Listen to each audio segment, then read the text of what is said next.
Hi, I'm Chandan Lahiri from OTA Survival School. Well, Chandan Lahiri is my given name, but I'm also getting inspired by Christopher Columbus and his discovery of the tribes in the land that he thought was India, the American Indians.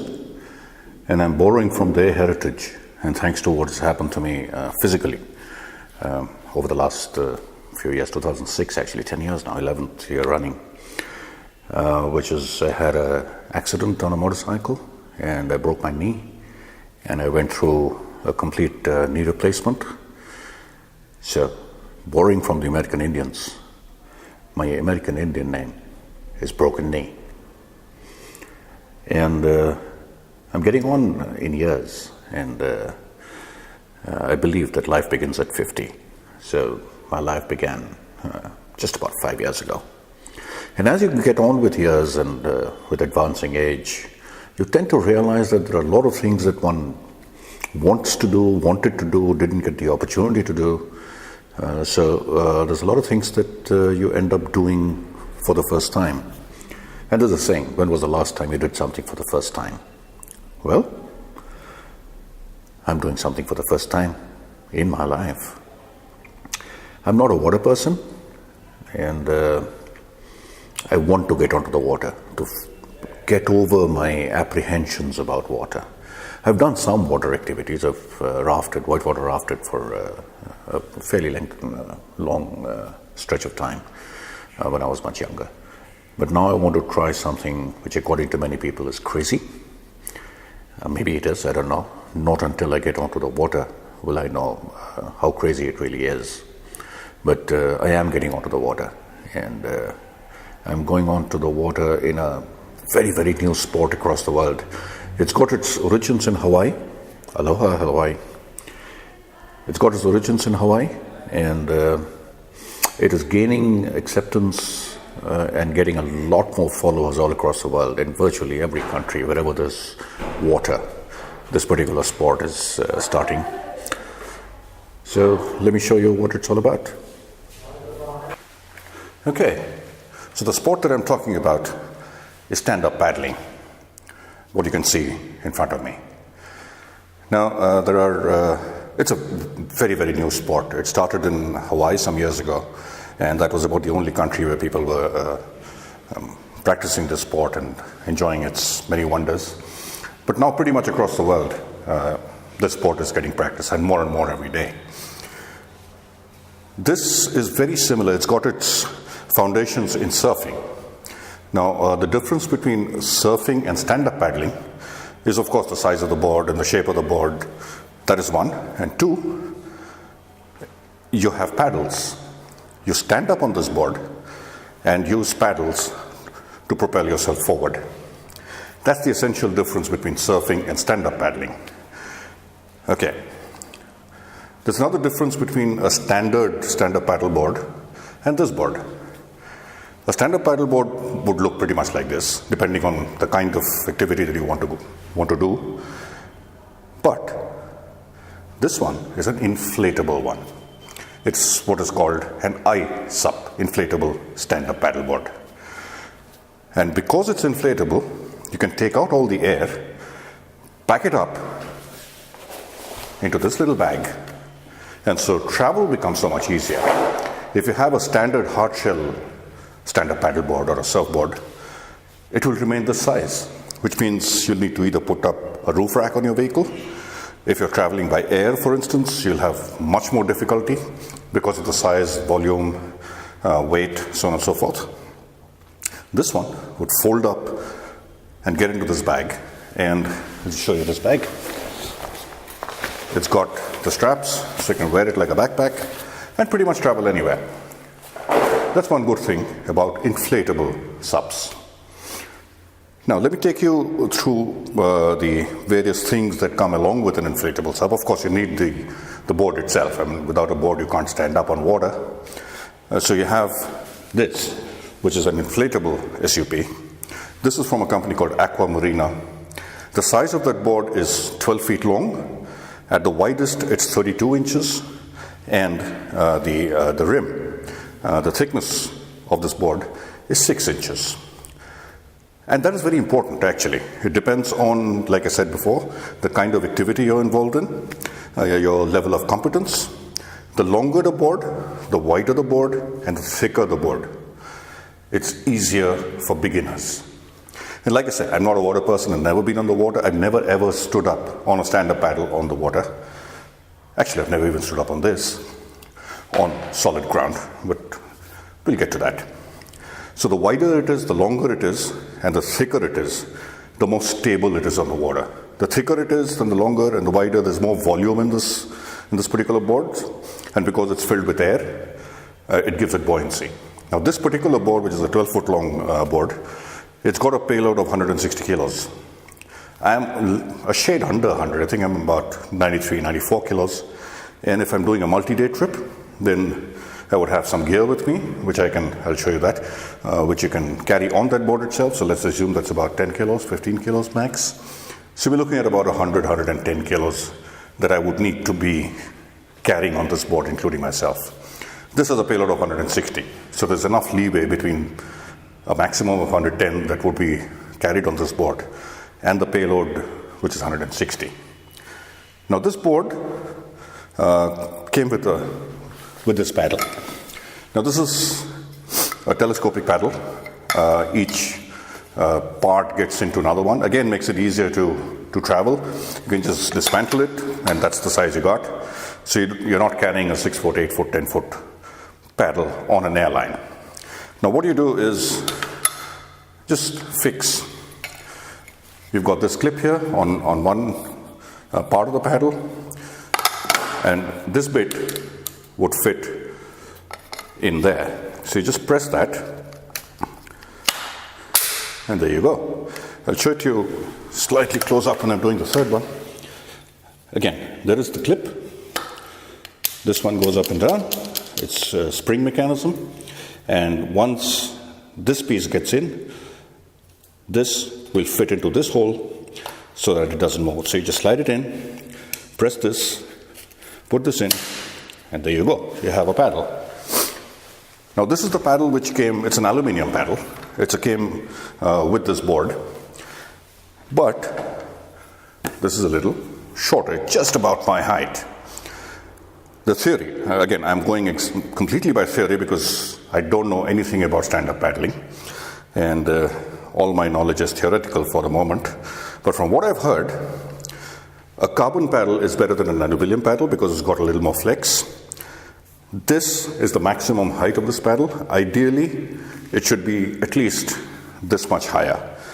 So the top of the paddle, the T, should be at least about 6-8 inches above your head, which this obviously is not. So therefore what I did, I ordered a carbon fiber paddle. Mechanism is pretty similar. Again, you've got this, and this will fit in here. There you go. And this is slightly different from the aluminum paddle. So you need to push this apart.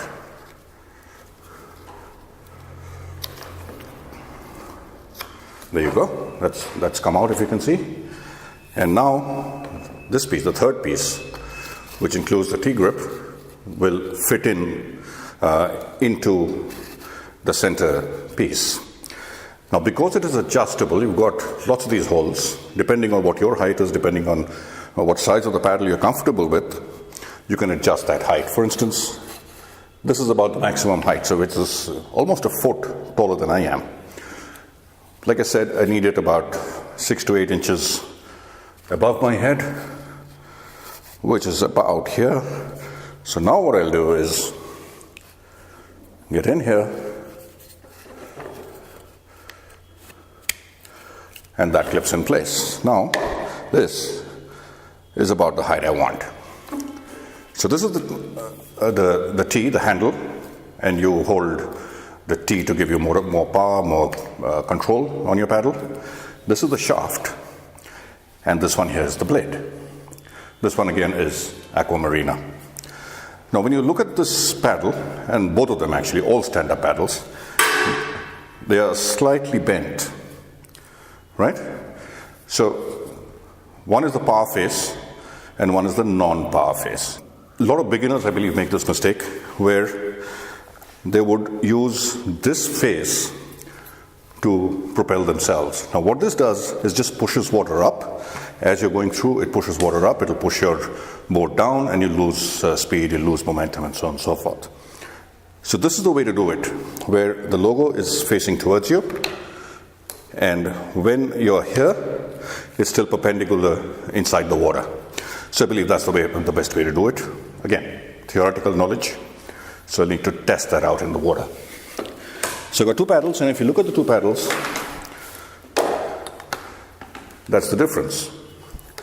So I've got two paddles, one is extra. What theory tells me is the moment you have joints, they become weak spots. So I need to be careful because particularly for beginners, paddles would tend to break. And these are fairly expensive.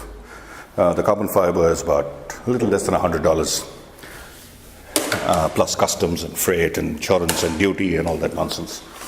So these are the paddles.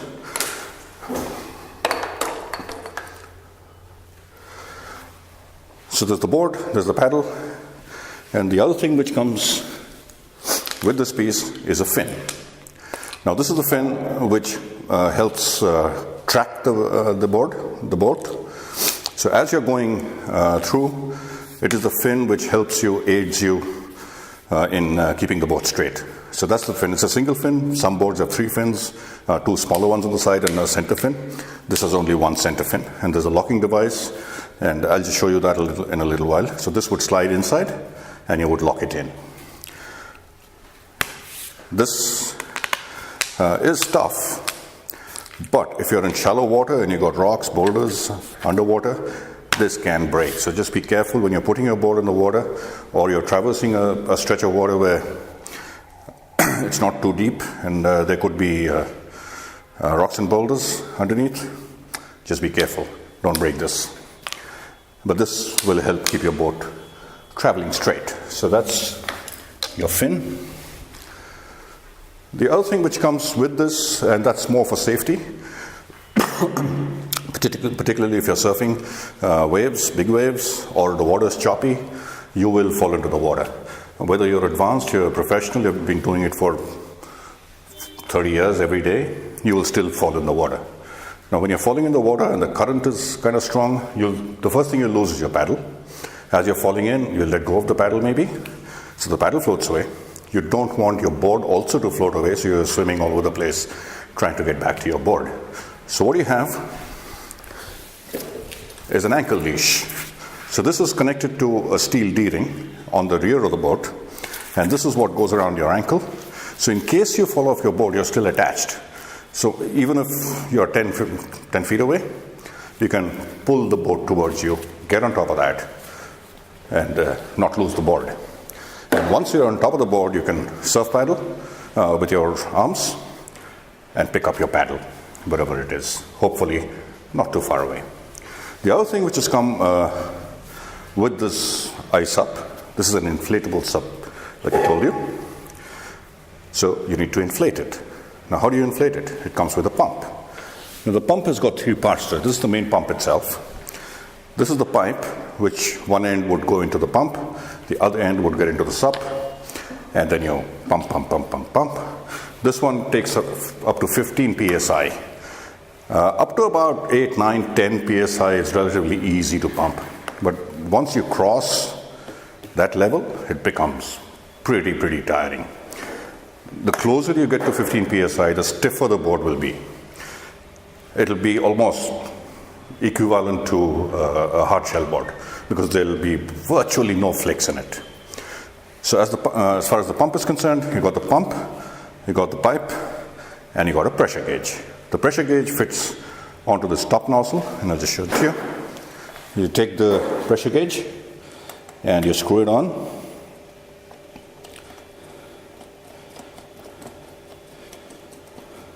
Just make sure it is tight.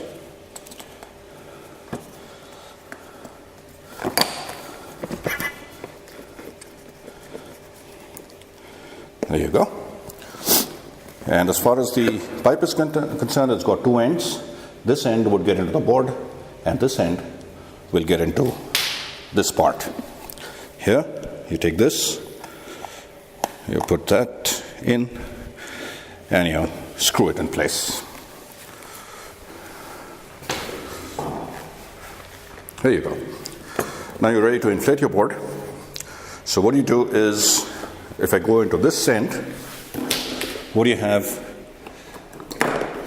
You take off the cap, and you have this area where you put your pipe in, and there you go. All you need to do is keep pumping till you reach 15 psi. Currently, it is showing about 8, so it's about half, and you need to do a lot more. And once you've done that, you screw that back on, and you're ready to hit the water. So that's the pipe.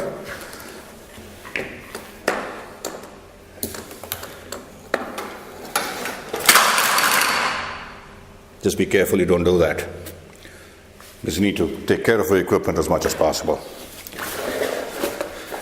So let's keep that aside. The other thing which this board comes with is a repair kit. In case you hit some sharp rocks and there's a slit, there's a puncture, you take some solution, you take a piece of this, and you just seal that tear or puncture or whatever it is. So that's useful. I still need to get the solution for it.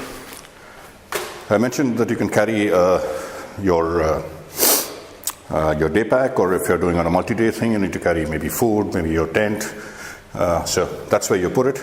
There are 4 steel D-rings here, and this comes with a bungee cord, so you can put your stuff under that, cinch it down, and you're ready to hit the water for a multi-day trip, where you're going from one beach to another, camping as you go along, and there you have it. On the top, what you have is this additional piece, which is pasted together, heat sealed together. It is a honeycomb design, and that gives your feet a lot more traction. So just take off my floaters. So what you would be doing is you'd be standing here about shoulder length, and this, even if it's wet, it'll give you enough traction so that your feet don't skid around and slip around. So that's interesting, and it's almost the entire length of the board, about 3 feet short. So about 9 feet of this board has got this material, which gives your feet additional traction. Now you might have inflated the board about 10, 20, 30, 40, 50 feet away from where you unloaded it from the car maybe. Then you need to carry it to the edge of the water. It comes with a nice convenient handle. So you just hold this. First, put it up on the side, get hold of the handle, pick it up, tuck it under your armpit, and you're ready to go.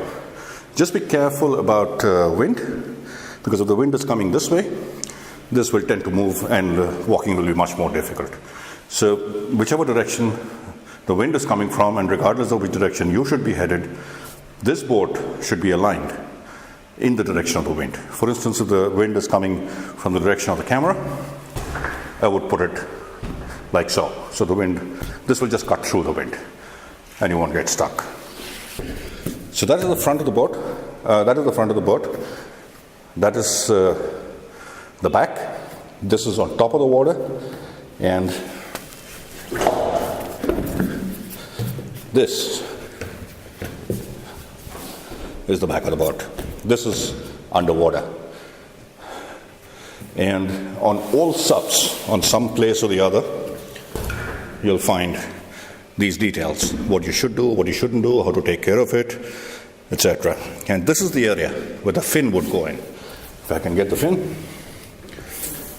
So you'll take the fin, and you'll just slide it in here, and there's a slot. You just put that in, And now this is not coming off. It might break off, but it won't come off. And the other thing is, once you put the fin and the board is on dry land, don't stand on it. Don't put weight on it, because that will just put additional pressure on the fin, and there's a tendency for it to break. So don't do that. So that's the theory part. I've shown you my board, which is the Aqua Marina. Got it from China. It's got the board, it's got the leash, it's got a pump, it's got a couple of paddles. Comes in a nice, convenient bag, which you can wear like a backpack. It's got a repair kit. Still need to get the solution for that. You got a place where you can carry your gear. You got a leash, and this is where you fill it up from. Roll it all up, pack it in, dump it in your car, carry it on the airplane. This is about 15 kilos, not too weighty either. And that's it.